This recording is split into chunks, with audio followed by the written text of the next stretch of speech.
अस्सलाम वालेकुम नाजरीन, मैं हूं इरशाद महमूद। सदर आरिफ अलवी साहब के ट्वीट ने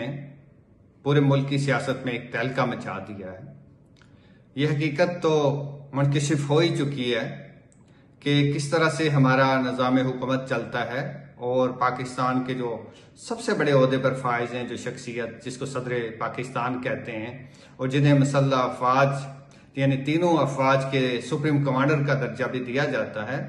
वो कितने बेबस, लाचार और मजबूर हैं कि खुद उनका स्टाफ जो है उनकी बात नहीं सुनता और उनके अहकामात को अनसुनी करते हुए बहुत ही इम्पॉर्टेंट जो नौयत के केसेस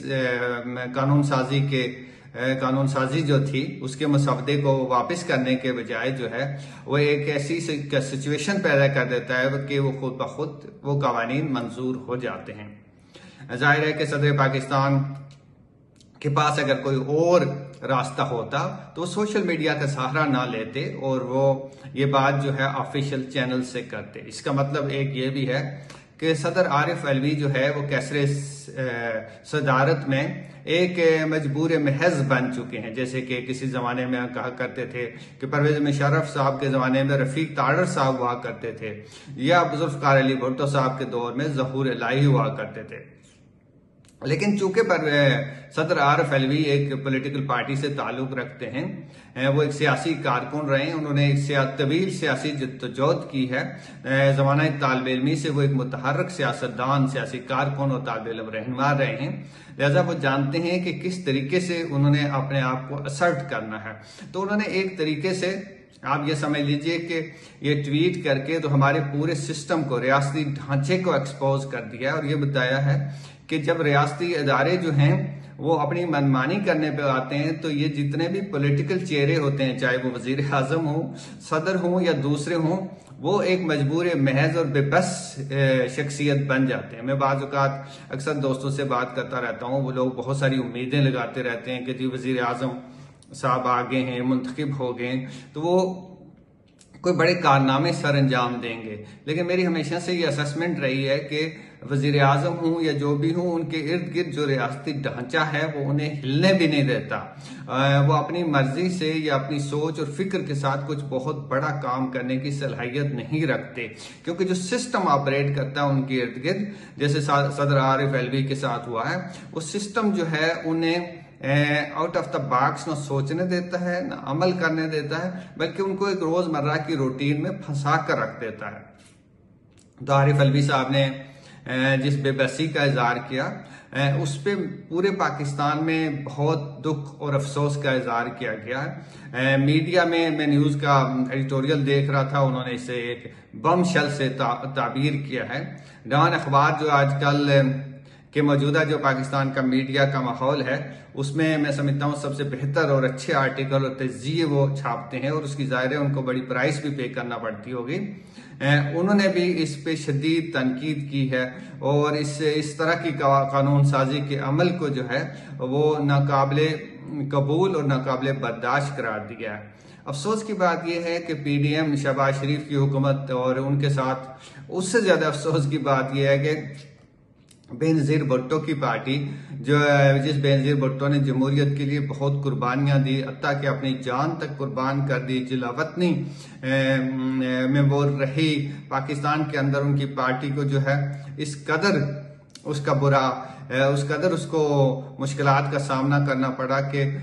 90 की दहाई में एक बार तो उनकी नशस्तें जो है वो 15-16 नशस्तें तक वो पार्टी महदूद होकर रह गई थी। वैसा ही जिस तरीके से PTI के साथ जिस तरह PTI रियासती जबर का शिकार है, इसी तरह PP भी रही है। तो PP ने बहुत सारे सबक सीखे थे और हमें उम्मीद थी कि ये वो पार्टी आगे भी चलेगी। जैसे उसने बाद में फिर 18वीं तरमीम की, 19वीं की, 20वीं की, इस तरह सदर के अख्तियारात को ख़त्म किया,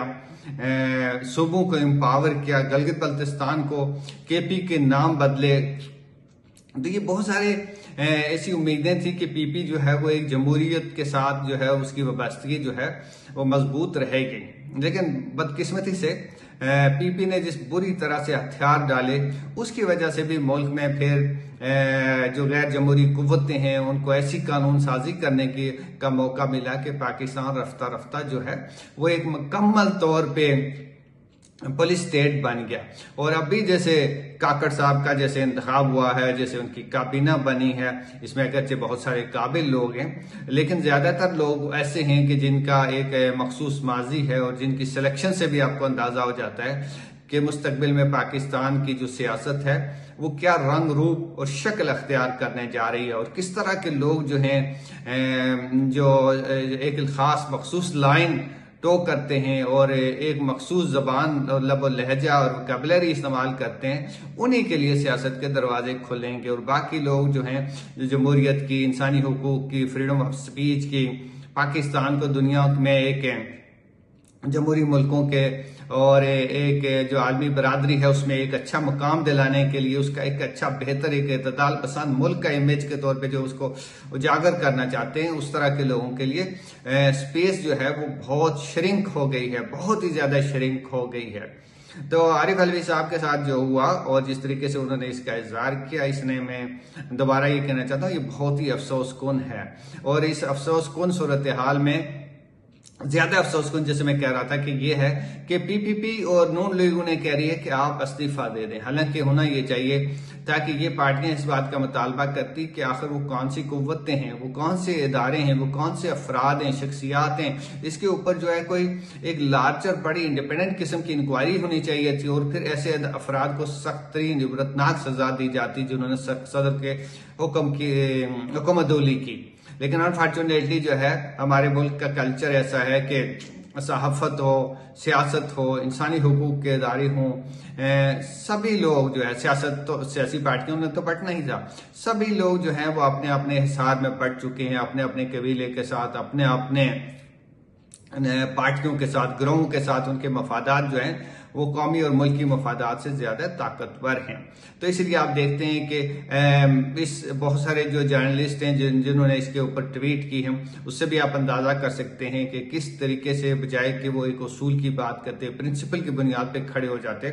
उन्होंने सदर आरिफ अलवी ही को आड़े हाथों पे ले लिया। तो इससे आप अंदाजा कर सकते हैं कि हमारे यहाँ जो है वो एक इत्तेदाल में और गैर जानबदारी के साथ बात करना, सहाफत करना और दुरुस्त बात करना जो है वो किस कदर मुश्किल हो चुका है। और लोग फौरी तौर पे अपने अपने जो उनके नजरियाती रुझानात होते हैं या तासुबात होते हैं उनके साथ खड़े हो जाते हैं। तो बहरहाल मैं समझता हूँ कि आरिफ अलवी साहब ने बड़ी जुर्रत की है और उन्होंने एक अच्छा काम किया है। अगर ऐसे इकदाम और भी लोग उठाएं, इस तरह की नाइंसाफियों को, गलत जो इकदाम रियासती मुलाजिमीन करते हैं, हुकाम करते हैं, उनके खिलाफ वो एहतजाज करें, उनको पब्लिक में लेके आए, तो आहिस्ता आहिस्ता जो है लोग ऐसे इकदाम करने से के बारे में सोचने का तसव्वुर भी नहीं करेंगे। लेकिन जैसे कि हमेशा से ये बात कही जाती है कि जी कौमी मफाद की बुनियाद पे आप खामोश रहें और सब कुछ बर्दाश्त कर दें, तो ये 70-75 साल से लोग बर्दाश्त ही करते आ रहे हैं। अगर वो लोग एहतजाज करते, लोग खड़े होते, लोग उसकी मज़ामत करते, तो फिर अगली बार किसी दूसरे को इसकी जरूरत नहीं होती कि वो कोई इस तरह के इकदाम करे। तो मैं समझता हूँ कि सदर आरिफ अलवी को खराज तहसीन पेश करना चाहिए, ना ये कि उनसे मुतालबा किया जाए कि वो इस्तीफा दें।